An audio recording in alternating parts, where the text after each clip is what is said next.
Millions of people are sleepwalking through life. We move through our routines in a trance, addicted to comfort, and entirely unaware of our true capability. We see this most clearly on streets like Paradise Road. These affluent, pillared homes represent the American dream, but for many, they are merely a staging ground for a comfortable death. These glossy surfaces reflect a safe life, but hide deep psychological stagnation. When we realize we're drifting, we look for a quick fix. We reach for a pep talk, hoping for a spark. But motivation is a temporary chemical surge. It lacks the power to rewire the brain or change a life's trajectory. Making self-limiting choices isn't a character flaw. It's as fundamental as gravity.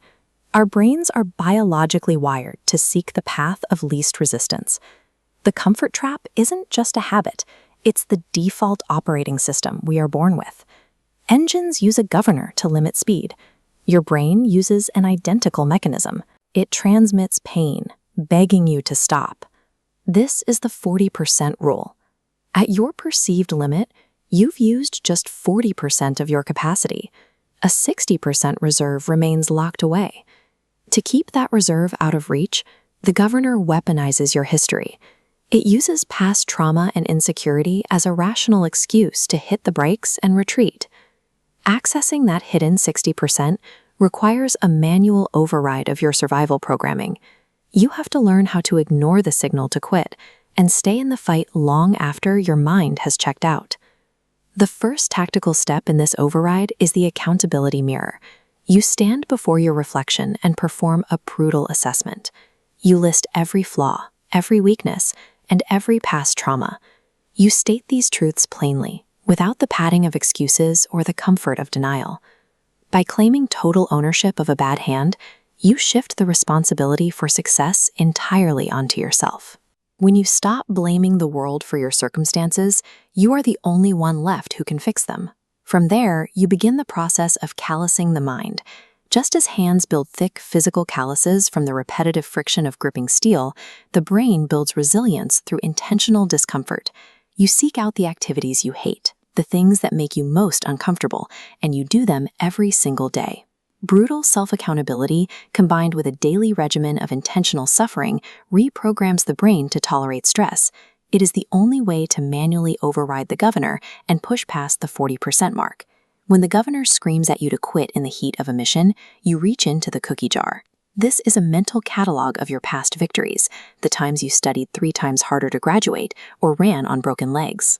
Recalling these survived traumas triggers a biological second wind, reminding your brain that you are immune to the suffering it's currently trying to use against you. To handle the inevitable setbacks, you employ the military framework of the After-Action Report, or AAR. Consider a highly public failure, like falling short on a pull-up world record attempt at Rockefeller Center.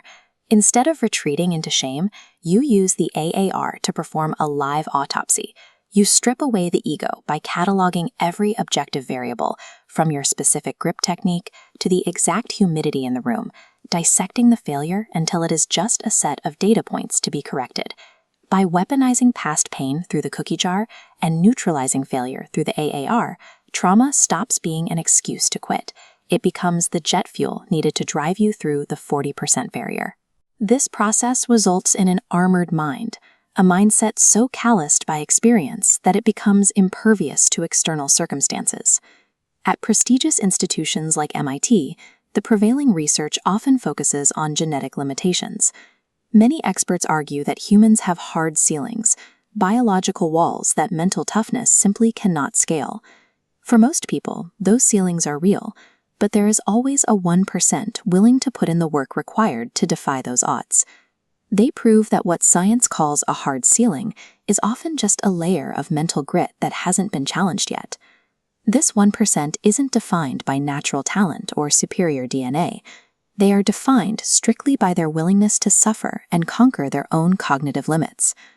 True human greatness is not determined by your starting point.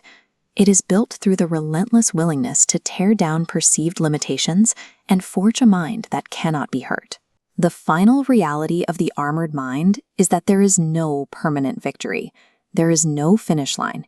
You have to start at 0 every single day. In SEAL training, you are a maggot reborn, with no rank and no past glory. You must wake up and earn your position all over again, stripping away yesterday's successes so they don't make you soft.